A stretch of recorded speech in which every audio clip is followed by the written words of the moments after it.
que vamos a hablar hoy. Libres de la amargura. Este es un sentir que el Señor ha puesto en mi corazón para hablarles de este tema, porque vamos a estudiar bien por qué la Biblia habla de la amargura y qué pasa si tal vez estoy viviendo alguna amargura en mi vida y ni siquiera me he dado cuenta.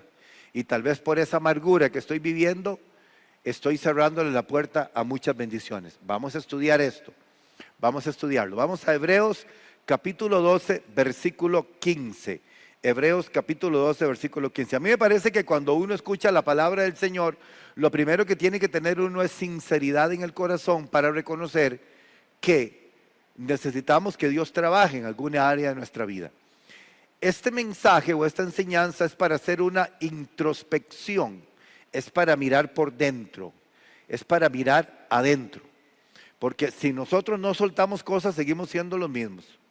Si no soltamos o no reconocemos, a veces hay creyentes que se disfrazan de una falsa humildad. No somos humildes cuando no reconocemos que hay algo interiormente que necesitamos que el Espíritu Santo cambie y transforme. Y hasta que no lo reconozcamos, no va a suceder nada. Hebreos 12:15, vamos a la palabra.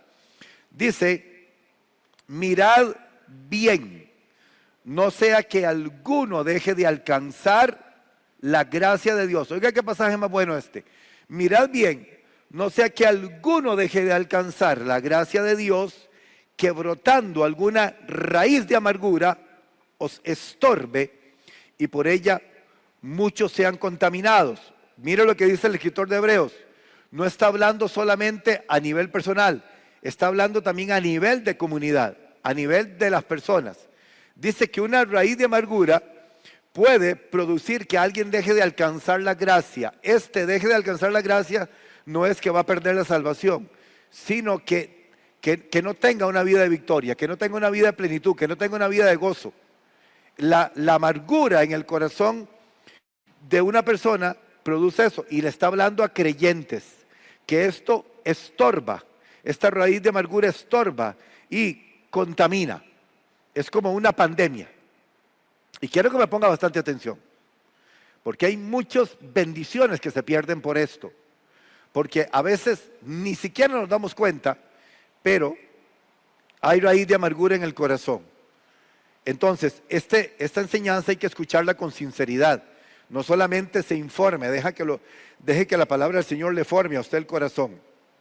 Lo primero que quiero decirles es que esta palabra, esta expresión mirad bien, que me llama mucho la atención, es una palabra en el griego que es episcopo. Oiga qué bonito, episcopo. ¿A qué se te parece episcopo? Episcopo a obispo. La palabra obispo está en el Nuevo Testamento. El obispo es el que cuida. Si alguno anhela obispado, dice el apóstol Pablo, el obispo es un cuidador, pero es un cuidador especial. ¿Cómo se relaciona mirad bien con episcopo? ¿Cómo se relaciona? Mira lo que el escritor de Hebreos está hablando acá es mucho más que ponga atención, es mucho más que poner atención. Esta palabra en el griego original significa supervise atenta y profundamente su vida. Supervise, mirad bien, o sea, no deje pasar esto. Supervise a profundidad su vida. ¿Cómo está su vida interiormente? ¿Estás viviendo alguna raíz de amargura o estás teniendo alguna raíz de amargura? Es supervisar con responsabilidad, o sea, literalmente es velar con atención como un supervisor. Por eso es la palabra episcopo, de obispo. Es cuidar con mucha atención el corazón de cada uno de nosotros. Y yo tengo aquí algunas otras traducciones de la Biblia para que vean qué bonito. Por ejemplo, la versión actual dice asegúrense de que nadie deje de alcanzar la gracia de Dios. La traducción viviente dice cuídense unos a otros para que ninguno deje de recibir la gracia de Dios. Y la versión internacional dice asegúrense de que nadie deje de alcanzar la gracia de Dios. Entonces es una mirada hacia adentro, porque cuando el escritor de Hebreos les habla esto a los creyentes en Hebreos, ellos estaban pasando persecución, estaban pasando momentos muy difíciles. Muchos quizás estaban desanimados en el camino. Entonces el escritor de Hebreos les dice, miren bien, supervisen bien su vida, no sea que alguno deje de alcanzar la gracia, que brote una raíz de amargura. ¿Cómo puede venir una raíz de amargura? Ponga atención a esto. Hay muchas formas y quizás a veces no nos damos cuenta. Todos nosotros formamos parte de historias en nuestra vida. Hemos tenido historias tristes, dolorosas, y hemos tenido también fracasos. Los fracasos que hemos tenido en nuestra vida no nos determinan, no nos definen. A ti no te define un fracaso. A ti te define lo que Dios ha dicho que somos nosotros. Un día esto estaba hablando en la radio y estaba hablando del éxito. La palabra éxito en el latín es la palabra exitus. Exitus en latín, y en inglés es exit, es salida. Vean qué curioso, salida. En inglés te va por una puerta en el aeropuerto y dice exit, salida. Pero en el latín, exitus significa final. Miren qué impresionante esto. En el latín exitus, recuerde que nuestro idioma está fundamentado en el latín. En el tiempo del Imperio Romano, los romanos en los tiempos del Imperio Romano, ellos hablaban en latín. De ahí se derivan nuestros idiomas que están fundamentados en el latín. Por ejemplo, el italiano, el español, el portugués. Todos estos idiomas están basados en el latín. Nuestro español está basado en el latín. Entonces, cuando nosotros estudiamos raíces de palabras, es impresionante porque, oiga, exitus en latín significa final. Y ve qué curioso, como coincide con inglés, salida. ¿Qué significa éxito entonces? En su etimología original, significa final del proceso. Entonces, éxito es ser nosotros concurrentes y capaces de llegar al final de los procesos. Llegar al final del proceso es permanecer firme con nuestra mirada puesta en el Señor, que a pesar de, seguimos firmes y seguimos adelante. La vida cristiana no es un tiempo emocional. Yo no busco al Señor porque estoy pasando un problema y después cuando ya se me alivianó el problema, cuando ya no tengo el problema, entonces me olvido de la iglesia, me olvido de congregarme, me olvido de todo y sigo la vida. La vida cristiana no es eso. La vida cristiana es de perseverancia y de permanencia en cada temporada que nosotros vivimos. Porque no todos los tiempos son buenos, dice la palabra del Señor. Pero en todos los tiempos Dios está con nosotros. Y nosotros podemos vencer y podemos salir adelante si tenemos la seguridad de que estamos caminando con el Señor todos los días. Entonces, ¿qué es éxito? Éxito es una reunión de fracasos en la vida, pero que me llevan al final del proceso. Y el final del proceso me madura, me hace entender quién soy yo en Cristo y me forma el carácter. Pero vean, ponga bastante atención a esto, porque entonces es aquí donde Satanás trabaja. Porque si a alguien no le fue bien en algo, puede ser que esté lleno de amargura y no se da cuenta, o tal vez se da cuenta, pero no ha tratado con ello. Hay fracasos en la vida que pueden producirte amargura. ¿Qué cosas pueden producir amargura? Oiga, ¿qué cosa? ¿Algún fracaso que tuviste a nivel sentimental, digamos, o matrimonial, digamos, o familiar, digamos? Y eso produjo algo en tu vida que te tiene estancado ahí. Eres cristiano, conoces el plan de salvación, vienes a la iglesia, levantas las manos, te gusta todo lo de la palabra de Dios y hasta tienes llamado y tienes dones, pero vives en una amargura porque hay una insatisfacción todavía en tu vida. Recuerde que todo lo que interiormente sucede en nosotros, Dios tiene la capacidad de llenar espacios vacíos que hay en nuestra vida que solamente el Espíritu Santo lo puede llenar.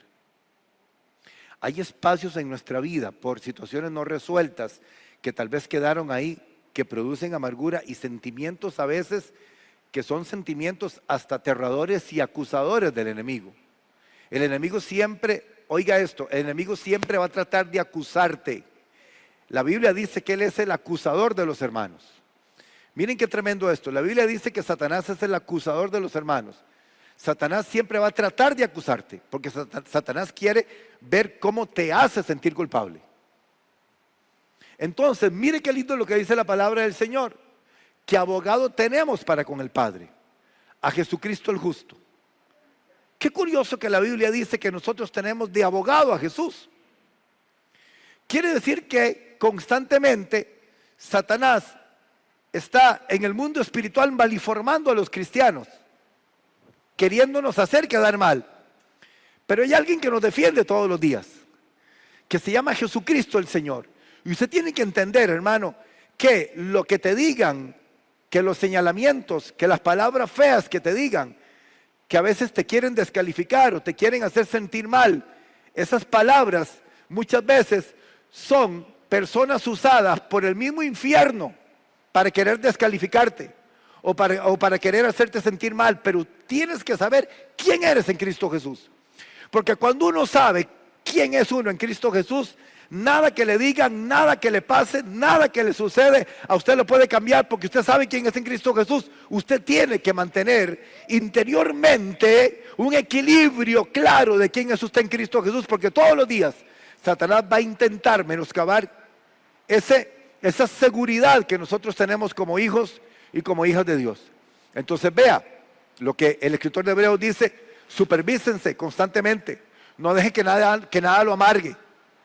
Porque si primero empieza por una herida y después termina en una amargura.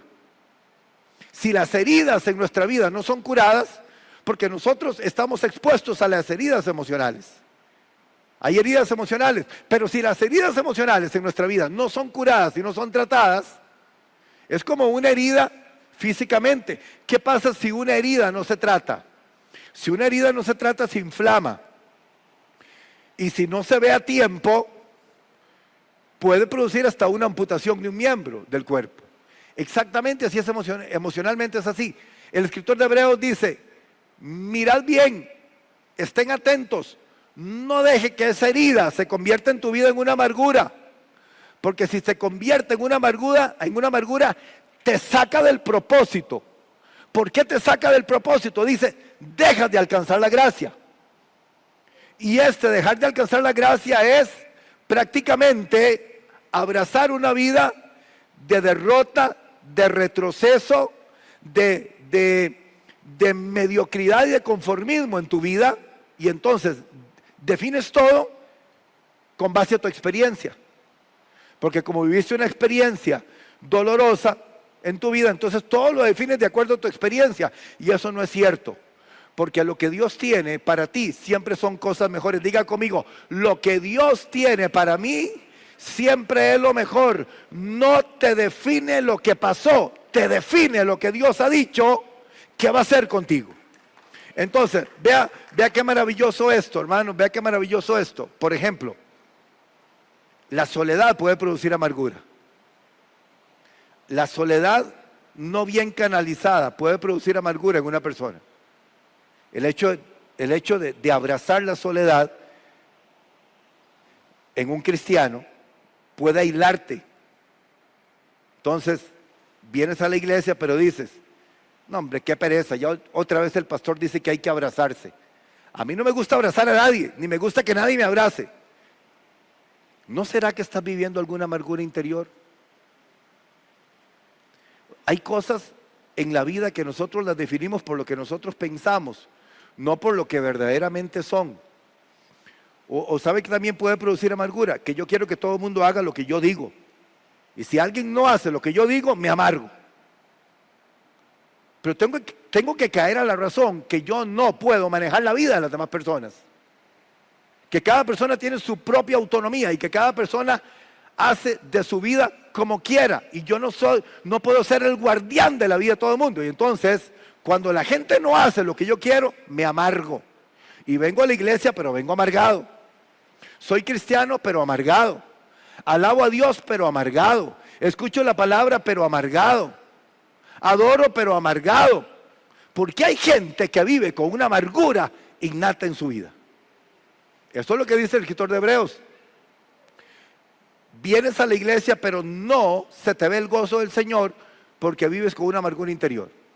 ¿Saben qué es la gloria de Dios y saben qué es el gozo del Señor? ¿Usted sabe qué es la gloria de Dios? La gloria de Dios es la plenitud de Dios en nuestra vida. ¿Recuerdan lo que le sucedió a Moisés cuando venía bajando del monte?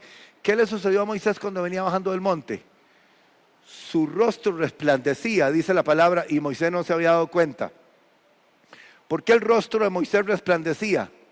Porque la gloria de Dios había descendido en el monte sobre Moisés y Moisés no se había dado cuenta. Recuerde que hubo una conversación ahí y Moisés le dijo a Dios: Dios, muéstrame tu gloria. Y Dios le dice así como en nuestro idioma: ay, papito, si yo a usted le muestro mi gloria, usted de una vez cae patas arriba. Le voy a mostrar un poquito nada más. No me vas a ver mi rostro, porque eso significa la plenitud de la gloria era el rostro de Dios. No hay nadie que pueda ver el rostro de Dios y viva, dice la palabra de Dios. O sea, si Dios le hubiera mostrado toda la gloria de él a Moisés, ni Moisés lo resiste ni ninguno de nosotros. Nosotros veremos la gloria de Dios cuando estemos en la plenitud. En esta limitación humana jamás soportaríamos la gloria de Dios en nuestra vida. Lo que nosotros tenemos son, podríamos decirlo, destellos de la gloria de Dios en nuestra vida. Pero el peso de la gloria de Dios lo tendremos en la plenitud de Cristo, cuando seamos glorificados con el Señor.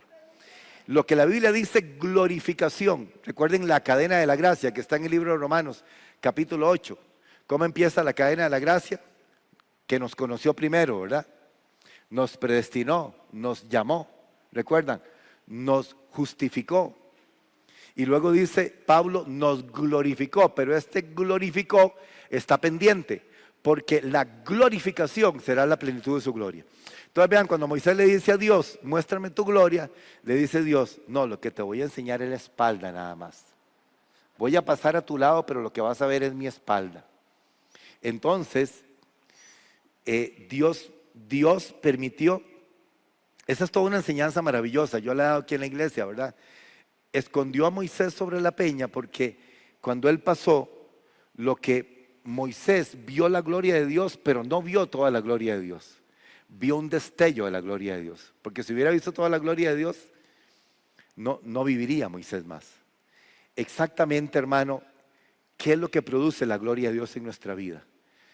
La gloria de Dios en nuestra vida produce una sanidad integral que la produce el Espíritu Santo todos los días en nosotros.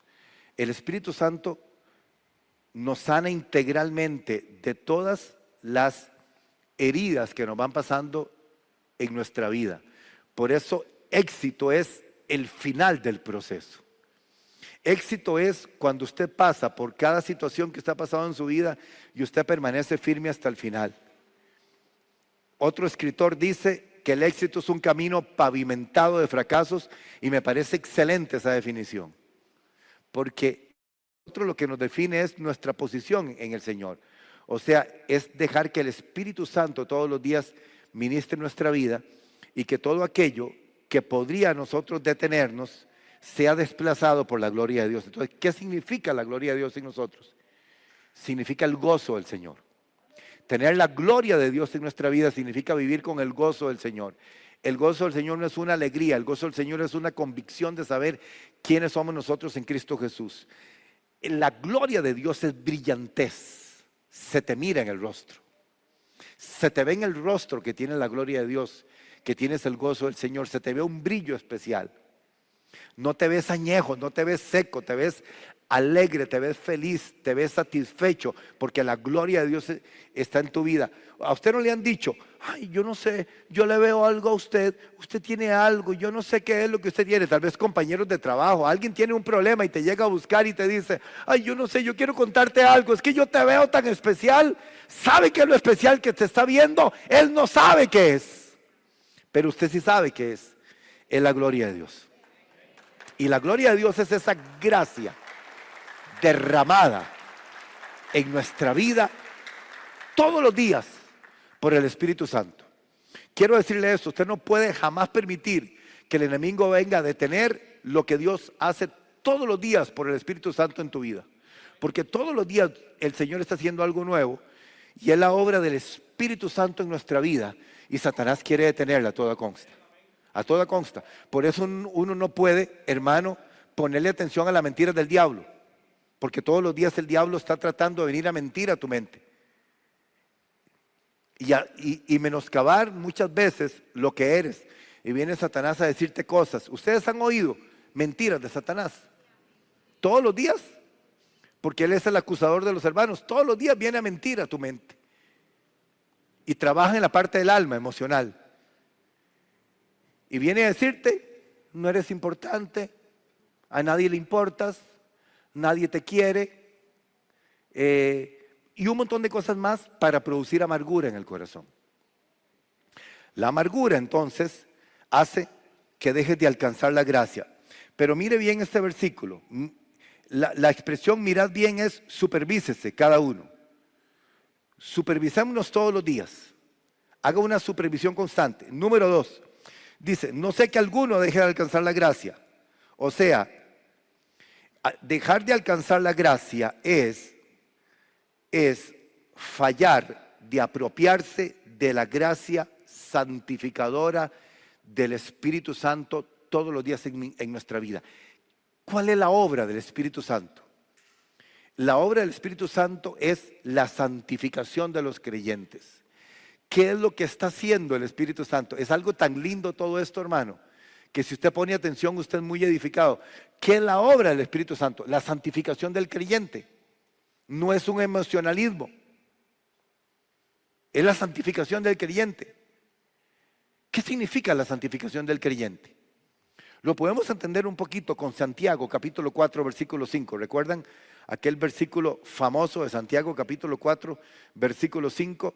Santiago 4:5 dicen los teólogos que es encontrarse una rosa en el desierto. Este versículo. ¿O pensáis que la Escritura dice en vano, el Espíritu que le ha hecho morar en nosotros nos anhela celosamente? Miren qué expresión esta. ¿O pensáis que la Escritura dice en vano, el Espíritu que ha hecho morar en nosotros nos anhela celosamente? El Espíritu Santo anhelándote celosamente. Pero estos no son los celos de la carne, sino es los celos de sentido de propiedad, el Espíritu Santo en nuestra vida. Te anhela celosamente. El Espíritu Santo nos anhela celosamente para Él. Por eso, esta obra de santificación, ¿qué significa? Es una obra de mantenerte siempre apartado, separado. ¿Qué es lo que hace el Espíritu Santo al santificarte? Mantenerte separado. Todos los días el Espíritu Santo está trabajando en la separación del creyente. ¿De qué? De todos los conceptos del mundo, de todos los pensamientos del mundo. La obra de santificación del Espíritu Santo es separarte del sistema. Es que no pienses igual, es que no caigas en las trampas de los preceptos del mundo, es que no pienses como el mundo y es que tu vida no sea dirigida como la dirige el mundo. Esa es la obra de santificación. ¿Ven? Que no solamente cuando la palabra del Señor dice, porque viene desde el Antiguo Testamento esto, cuando Dios dice, sean santos porque yo soy santo, no es que el Señor nos hizo santos y ya, es que Dios por medio del Espíritu Santo nos santifica todos los días. Por eso esta obra de introspección que debemos de hacer nosotros responsablemente, cada uno de nosotros, ¿qué implica? Implica todos los días sacar de nuestra vida lo que haya que sacar que nos puede impedir llegar a la meta. Porque recuerden que éxito es final del proceso. Y si usted llega al final del proceso intacto, creyéndole a Dios, usted tuvo éxito. Entonces, cada vez, hermano, vea qué lindo esto, cada vez que te sobrepones a un proceso de tu vida y sales adelante y permaneces en pie, agradándole a Dios, puedes decir, tuve éxito. Cada vez que no te doblegas a la situación, a la circunstancia, cada vez que le permites al Espíritu Santo seguir haciendo esa obra en tu vida, porque vean que somos personas frágiles y somos personas emocionales y a todos nos pasan cosas, pero yo no debo dejar que a mí me gobierne el alma, ni me gobiernen las emociones, porque si yo me dejo gobernar por el alma y por las emociones, me lleno de amargura.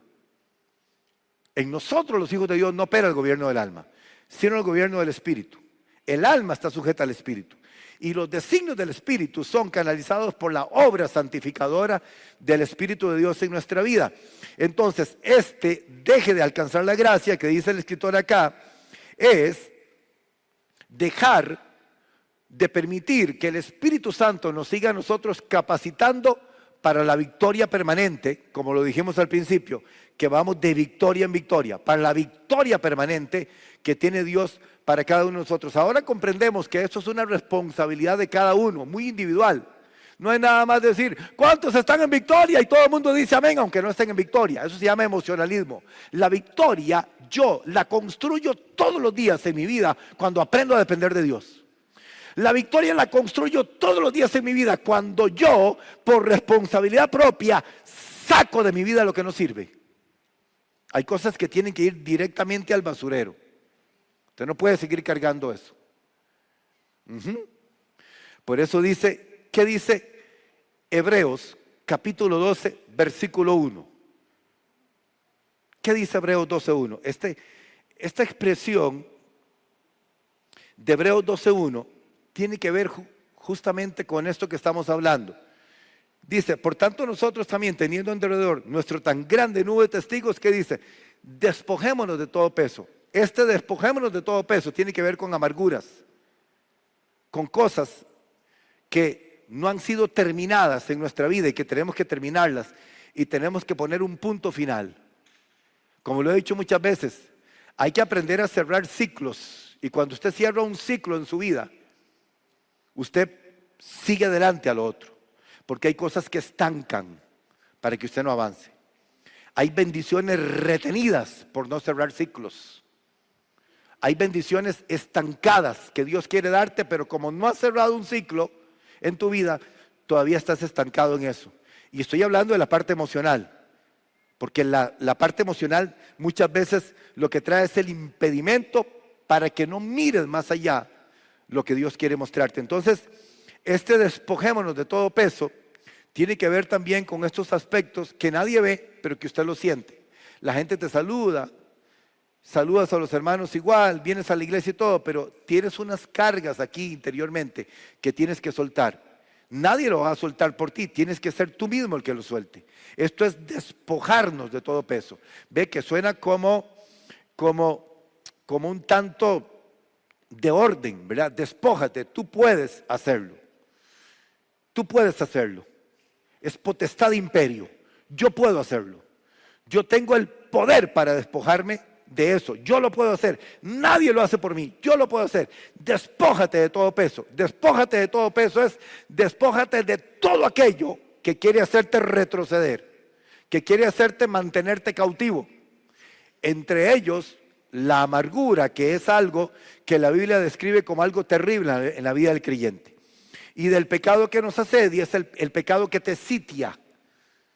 Y no necesariamente es el pecado como todo el mundo se imagina, sino muchas cosas que pueden constituir pecado que te rodea o que te sitia. ¿Para qué? Para correr con paciencia la carrera que tenemos por delante. Y finalmente en el otro versículo dice, puesto los ojos en Jesús, autor y consumador de la fe. Todo está ligado con el éxito, está ligado con despojarnos, está ligado con soltar cargas, está ligado con aprender nosotros a vivir el día a día. Y esta expresión, miren qué impresionante esta expresión, que brote una raíz de amargura. Esta expresión, que brote una raíz de amargura, está relacionado con lo que dice Deuteronomio capítulo 29, versículo 18. Miren qué curioso este versículo de Deuteronomio capítulo 29, versículo 18, que me parece que aquí hay un paralelismo. Dice, no sea que haya entre vosotros varón o mujer o familia o tribu cuyo corazón se aparte hoy de Jehová nuestro Dios para ir a servir a los dioses de esas naciones. Pero vea qué impresionante el final del versículo. No sea que haya en medio de vosotros raíz que produzca hiel y ajenjo. Oiga la expresión, raíz que produzca hiel y ajenjo. Se refiere a una actitud rebelde, idólatra y venenosa que contamina a los demás. Impresionante este versículo.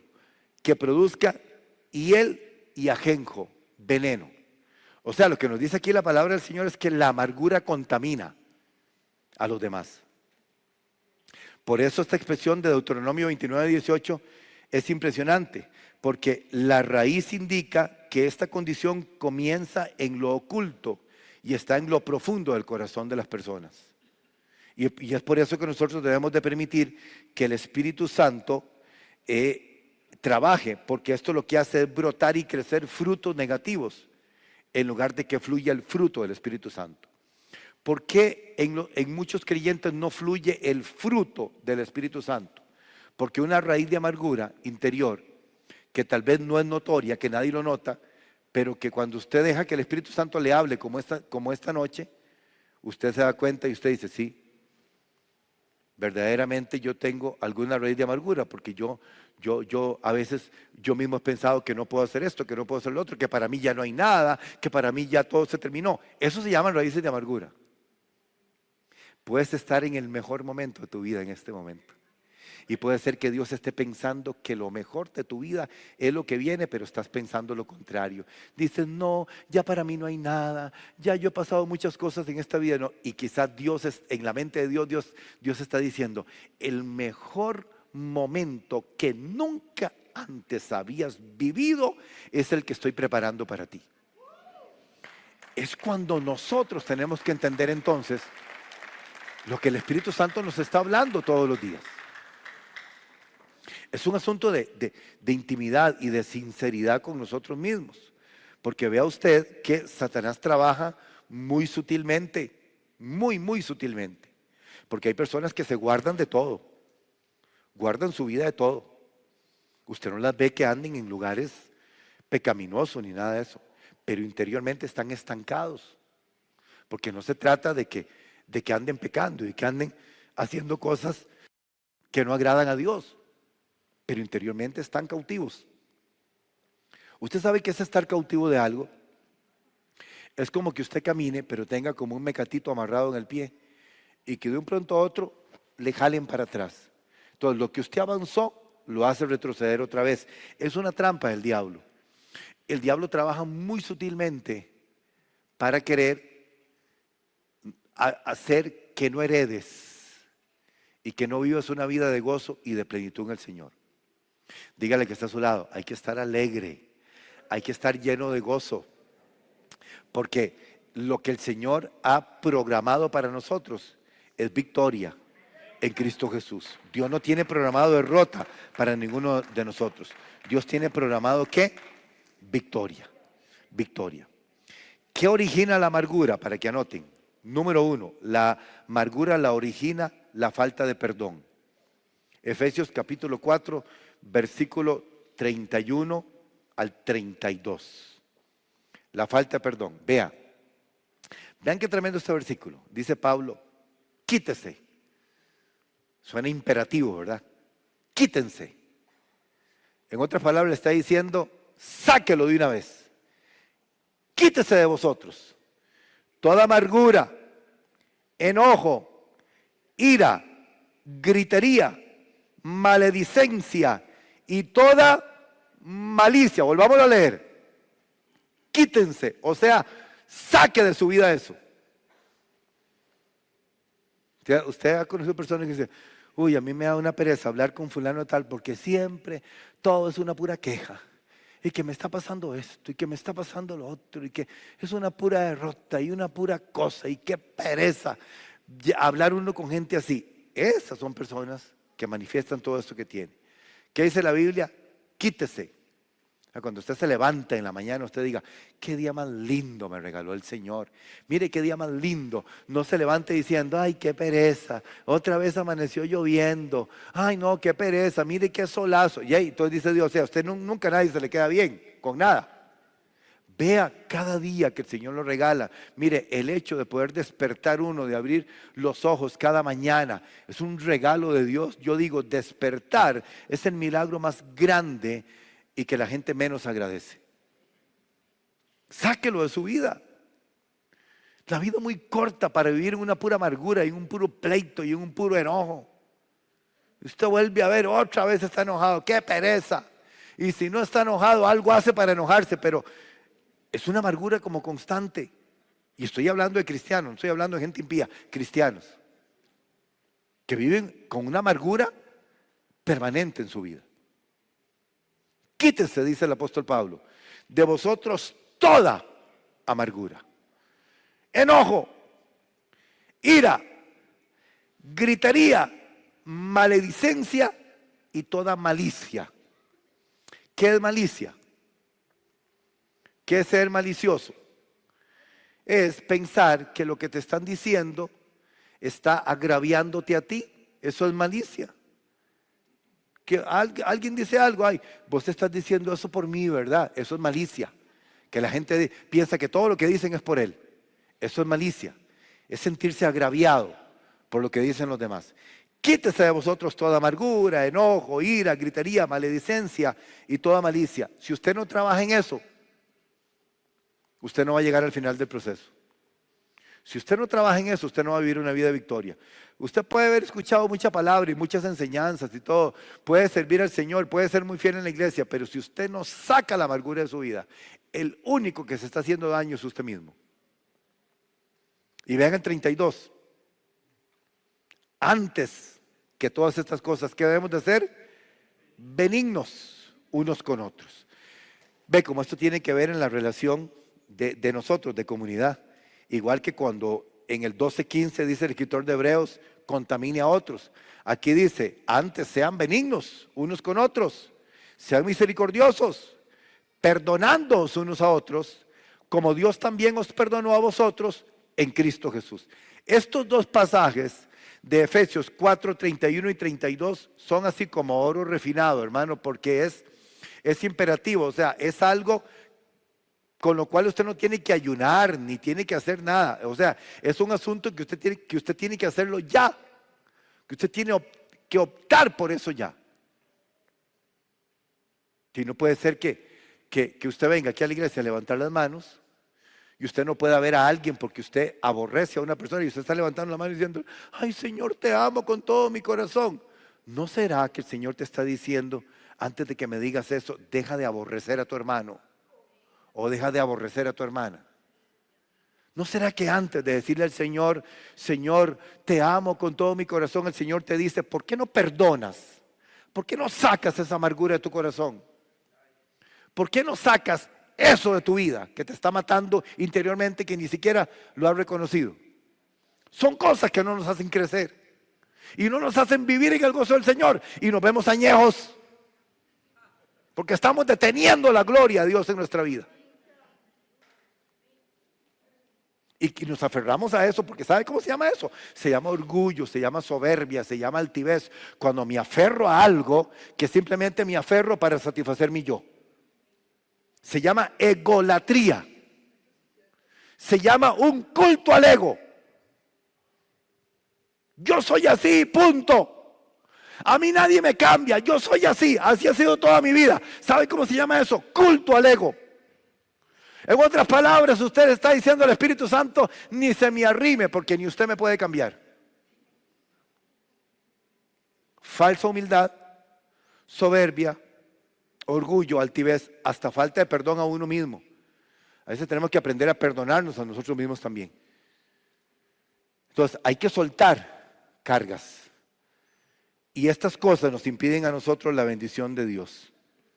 Entonces estamos heridos, no perdonamos, estamos resentidos, tenemos problemas de dolores no resueltos. Ponga atención, los dolores no resueltos producen amargura. Resuelva su dolor. Todo dolor no resuelto te amarga. Y el único afectado, ¿quién es? Usted. Dolores no resueltos te amargan. Resuelva el dolor. Si no, no podemos impedir. Nosotros no podemos impedir en nuestra vida pasar por esas cosas. No podemos impedirlo. Pero ven ustedes que el Espíritu Santo tiene control de todo, de todo, de todo, de todo, de todo, de todo. Uno tiene todos los días que procurar sacar de la vida de uno resentimientos y todas estas cosas, hermano. Resentimientos. Hay que bañarse con aceite, yo creo, ¿verdad? Que te empiece a resbalar todo. Porque siempre hay alguien que te va a decir algo feo. Te van a decir cosas para que te sientas mal. Hasta para que te sientas culpable. Pero usted sabe que eso viene del mismo infierno, que eso no viene de Dios. Y usted tiene que aprender a autoministrarse todos los días. Hay que aprender, no se le olvide esto, a resolver el dolor, así como uno resuelve los duelos. Hay que resolver los dolores. Los duelos siempre son las pérdidas de algo. La gente se refiere al duelo solo cuando alguien se muere, pero todo lo que es pérdida en la vida de uno produce duelo. Uno tiene que aprender a resolver los duelos, porque si no usted se estanca en el duelo. No le agrada a Dios eso, porque el duelo te puede producir una amargura también. Entonces hay que resolver duelos y hay que resolver dolores. Y si usted se aferra a no resolverlo, el único perjudicado, ¿quién es? Usted. Es que yo no le sirvo al Señor porque fíjese que a mí me fue mal. Entonces, como me fue mal, usted sabe que usted tiene potencial, usted sabe que usted tiene dones, usted sabe que usted tiene llamados, pero usted se escuda en que me fue mal. Esas son cosas, hermano, que entonces restan todo lo que Dios se ha propuesto hacer en tu vida. Todo el plan maravilloso de Dios en tu vida, el único que lo puede estorbar somos nosotros mismos, porque Dios no va a hacer algo que nosotros no queramos. Entonces, cosas que producen amargura: número 1, falta de perdón. Número 2, expectativas no cumplidas en la vida. Proverbios 13:12. Proverbios 13:12. Expectativas no cumplidas pueden producir amargura. ¿Qué dice Proverbios 13:12? Póngamelo en la pantalla rápidamente. Proverbios 13:12. La esperanza, oiga qué pasaje este, hermano. La esperanza que se demora es tormento del corazón, pero árbol de vida es que el deseo cumplido. Eso significa que cuando esperamos algo de Dios, de la vida o de otras personas, y no sucede cuando nosotros queremos, el corazón puede endurecerse. Aprenda a esperar. ¿Oyó lo que dice el Espíritu Santo? Aprenda a esperar. Dígale que está a su lado: aprenda a esperar. Pacientemente esperé a Jehová. ¿Qué significa? Esperé esperando en el hebreo original. No se precipite. Aprenda a esperar en el Señor. Esa es la segunda. La tercera, otra cosa que produce amargura es el orgullo y la autosuficiencia en nuestra vida. Cuando nosotros tenemos orgullo y autosuficiencia, esto tiene que ser controlado también. Es algo de nosotros mismos. Orgullo y autosuficiencia. Esto produce amargura. ¿Qué dice Santiago capítulo 3, versículo 14 al 16? Vea qué impresionante esto. Santiago 3, 14 al 16. Pero si tenéis celos, ¿qué? Amargos y contención en vuestro corazón. Uy, qué feo eso, ¿verdad? Celos amargos, dice. Celos amargos y contención en vuestro corazón.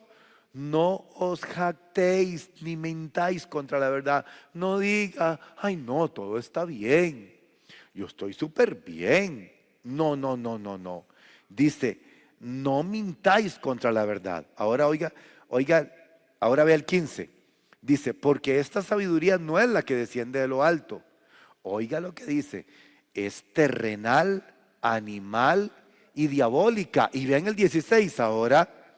Porque donde hay celos y contención, allí hay perturbación y toda obra perversa. O sea que la amargura también puede venir de la envidia, de los celos y de todas estas cosas, hermano, que están ahí moviéndose interiormente.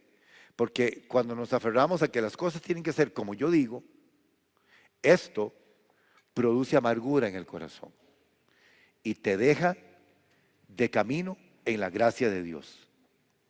Otra cosa que produce amargura, creo que lo dije, pero lo voy a reafirmar para que lo anote, porque es, creo que 1, 2, 3, 4, la cuarta, traumas del pasado, cosas que te sucedieron en el pasado, que son abusos, rechazos, injusticias no sanadas, que pueden producir raíces en el alma.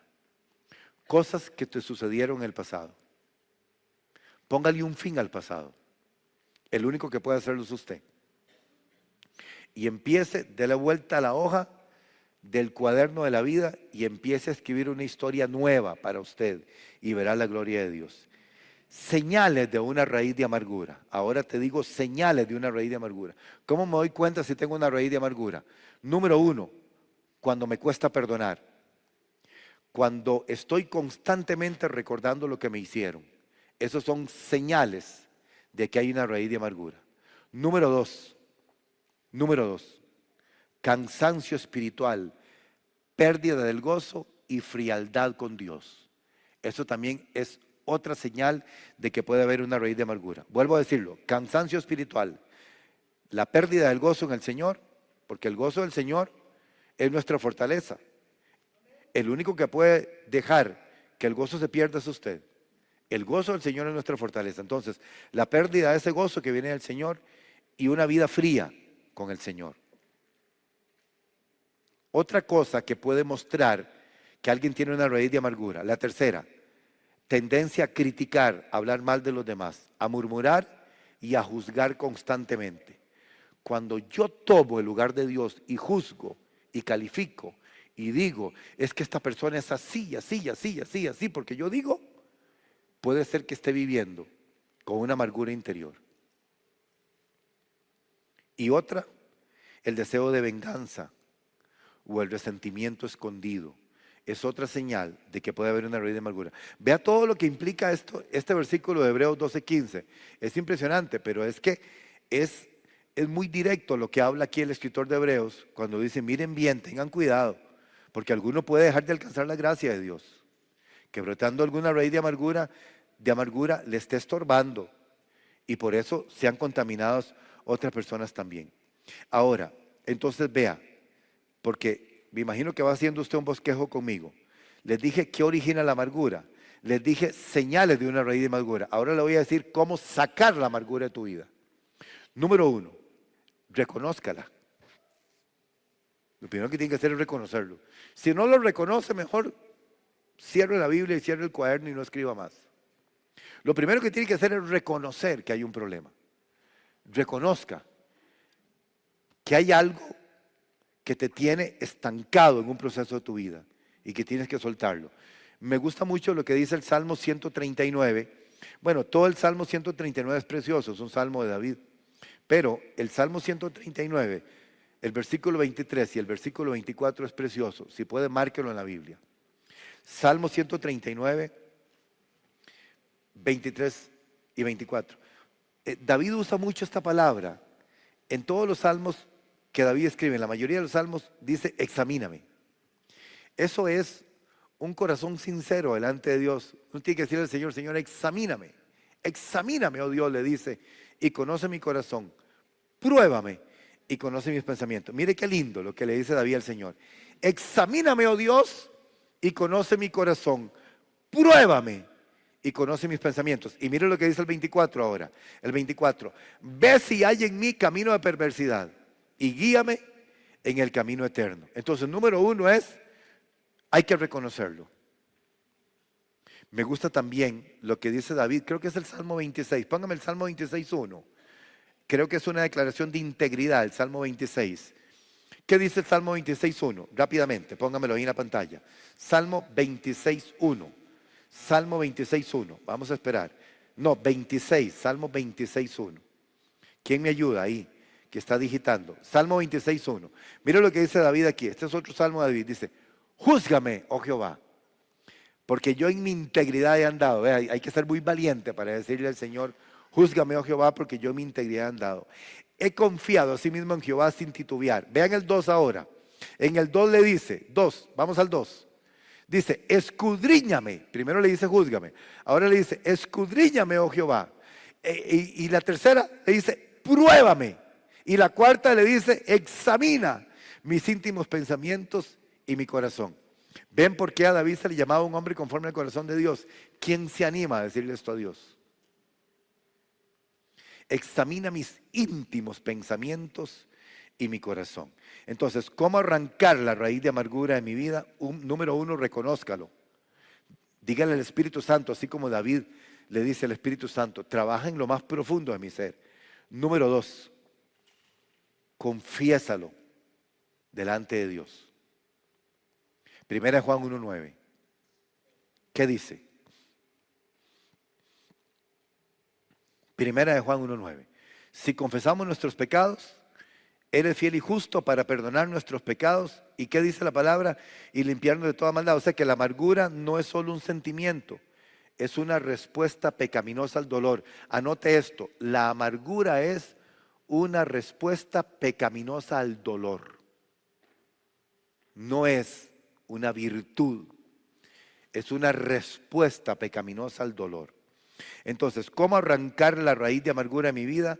Número 1, reconózcalo abiertamente delante de Dios. Número 2, confiéselo como un pecado. Número 3, perdone con el perdón de Cristo, porque el perdón es una decisión. Colosenses 3:13. Colosenses 3:13. ¿Qué dice? Soportándoos unos a otros y perdonándoos unos a otros, si alguno tuviere queja contra otro de la manera que Cristo os perdonó, así también hacedlo vosotros. Vea lo que dice este versículo 13. Usted no avanza a ningún lugar si usted no practica lo que dice este versículo. Soportándoos unos a otros y perdonándoos unos a otros, si alguno tuviere queja contra otro, de la manera que Cristo os perdonó, así también hacedlo vosotros. Hay que hacerlo ahora, hay que resolverlo. Porque yo no sé qué van a hacer muchos cristianos cuando lleguen al cielo. Le van a decir al Señor, Señor, a mí póngame aparte, porque aquel nunca lo soporté ver en la iglesia y ahora me lo encuentro aquí. ¿Cómo va a hacer usted? ¿Ve?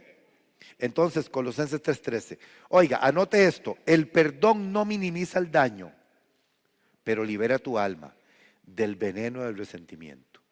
Otra vez, el perdón no minimiza el daño, pero libera tu alma del veneno del resentimiento. Otra vez, el perdón no minimiza el daño, pero libera tu alma del veneno del resentimiento. Número 4, ¿cómo arrancar una raíz de amargura? Ore por las personas que te han hecho algún daño o te han ofendido. Ore por ellos. Ore que Dios tenga misericordia de esas personas. No le diga, Señor, que a un tráiler se quede sin frenos y lo atropelle. No diga eso. Diga, Señor, ten misericordia de esa persona. Ten misericordia. Así como dice la palabra del Señor en Mateo 5:44. ¿Recuerdan? Las enseñanzas de las bienaventuranzas de Mateo capítulo 5, versículo 44. ¿Qué dice? Pero yo os digo, amad a vuestros enemigos, bendecid a los que os maldicen, haced bien a los que os aborrecen y orad por los que os ultrajan y os persiguen. La oración, hermano, abre el camino para la sanidad y el amor sobrenatural. Número 6, no 5, ¿verdad? 5 y terminamos. Enfóquese en la gracia de Dios. Enfóquese todos los días en la gracia de Dios. ¿Qué le dijo Pablo a Timoteo? Le dijo, esfuérzate en la gracia. ¿Qué significa esforzarte en la gracia? Vean, porque no es que yo necesito ver a ver cómo busco la gracia para salvarme. No es eso lo que está diciendo el apóstol Pablo. Esforzarse en la gracia es, saca de tu vida todo lo que te estorba para que vivas una vida de plenitud y de victoria en Cristo Jesús. Porque la gracia no solo salva. Vean, la gracia sana, la gracia restaura, la gracia transforma. Vivir en gracia te hace ser una persona resiliente, te hace ser una persona libre, te hace ser una persona llena del Espíritu Santo. Todo esto es ser uno equipado con la gracia de Dios en nuestra vida. Entonces, termino con esto. En lugar de amargura, ¿qué tengo que tener en mi vida? Número 1, gratitud. Diga conmigo, gratitud. ¿Qué significa tener gratitud? Primera de Tesalonicenses 5:18 es ser agradecido. Eso es tener gratitud. Dice Primera de Tesalonicenses 5:18, dad gracias en todo, porque esta es la voluntad de Dios para con vosotros en Cristo Jesús. En lugar de amargura, cultive el gozo del Espíritu en su vida. el gozo que está en Gálatas capítulo 5, versículo 22. El gozo del Espíritu en su vida en lugar de la amargura. Cultive la paciencia. Colosenses capítulo 3, versículo 12. Colosenses capítulo 3, versículo 12. Cultive la paciencia en su vida. Vestidos pues como escogidos de Dios, santos y amados, de entrañable misericordia, de benignidad, de humildad, de mansedumbre, de paciencia. El pasaje más lindo este, ¿verdad? De Colosenses 3:12. Y cultive el amor todos los días. De 1 Corintios capítulo 13, versículo 5. ¿Qué dice 1 Corintios capítulo 13, versículo 5? ¿Qué dice? Que el amor no hace nada que sea indebido. ¿Qué no hace el amor? Nada indebido. No busca lo suyo, no se irrita, no guarda rencor. Si usted tiene rencores guardados, usted no está practicando este amor de 1 Corintios 13. Recuerde que en la vida, la mayoría de las cosas en nuestra vida como cristianos son decisiones. Usted decide. No necesita una consejería de 5 horas. Decida. Hay cosas que son así, inmediatamente, decisiones en nuestra vida. Entonces, terminamos con esto. Le repaso. Cultive un corazón correcto, como dice Proverbios capítulo 4, versículo 23. Proverbios 4, 23. Márquenlo en la Biblia. ¿Qué dice Proverbios 4, 23? Que sobre toda cosa guardada, guarda tu corazón, ¿porque qué? Porque de él depende todo lo demás. Vean qué impresionante. La vida, oiga lo que dice la Biblia, que la vida depende de tu corazón. Tu vida, toda la plenitud de tu vida. Yo he venido para que tengan vida y la tengan en abundancia. Oiga, sobre toda cosa guardada, guarda tu corazón, porque de él fluye. Eso significa mana, fluye la vida, de acuerdo a lo que hay en tu corazón. Entonces, termino diciéndoles y recordándoles, cultive gratitud en su corazón, crezca en el gozo del Espíritu todos los días, crezca en la paciencia y crezca en el amor. Amén. Póngase de pie. ¿Cuántas hojas le salieron? Por lo menos 3 o 4, ¿verdad? Qué bueno. Ahí tienen la enseñanza completa para ser libres de la amargura, con buenos versículos bíblicos. Amén. Levante sus manos al cielo.